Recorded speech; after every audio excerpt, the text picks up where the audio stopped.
မိုးဖွဲဖွဲရွာနေတဲ့ညနေခင်းတစ်ခုမှာ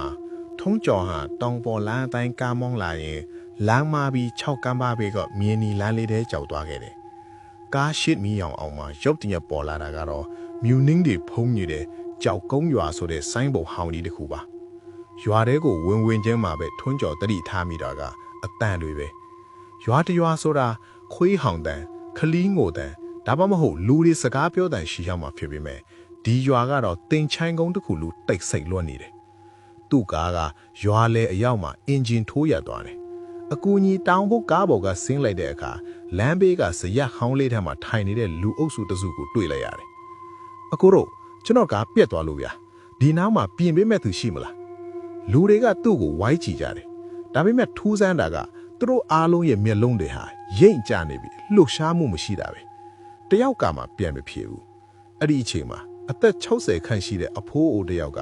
အမောင်လေးကနေထွက်လာပြီးထွန်းကျော်ရဲ့ပခုံးကိုလမ်းကြိုက်လိုက်တယ်။အဖိုးအိုရဲ့လက်ကရေခဲတုံးလိုအေးဆက်နေတာကိုထွန်းကျော်သတိထားမိလိုက်တယ်။ငါတူမဲလမ်းမလာပြီငါတူဒီရွာကဝင်ရင်လွယ်ပေမဲ့ထွက်ဖို့ဆိုတော့မလွယ်ဘူး။နေဝင်သွားပြီဆိုတော့အပြင်မှာမနေနဲ့တော့ငါအိမ်လိုက်ခဲ့။အဖိုးအိုရဲ့အိမ်ကိုရောက်တဲ့အခါထွန်းကျော်ဟာအဲ့ငါမှခဏနားနေတော့အိမ်နောက်ဖက်ကတကျွတ်ဝါစားတန်တွေကိုကြားလိုက်ရတယ်။ဆက်ဆူးချင်းစိန်နဲ့လိုက်ကာကြားကနေချောင်းကြည့်လိုက်တဲ့အခါသူမြင်လိုက်ရတာကစောစောကဇရက်ပေါ်မှာထိုင်နေတဲ့လူတွေဟာအိမ်နောက်ဖက်မှာဝိုင်းဖွယ်နေကြတာပါ။ဒါပေမဲ့သူတို့စားနေတာကထမင်းမဟုတ်ပဲအသားစိန်တွေထိပြီးတယောက်နဲ့တယောက်စကားပြောနေကြတာမဟုတ်ပဲတရိတ်ဆန်တွေလိုဟိန်းဟောက်တန်တွေထွက်နေတာပါ။ပိုပြီးထိတ်လန့်စားကောင်းတာကအဖိုးအိုဟာထွန်းကျော်ရဲ့နောက်မှာရုတ်တရက်ရောက်လာပြီးငါတူ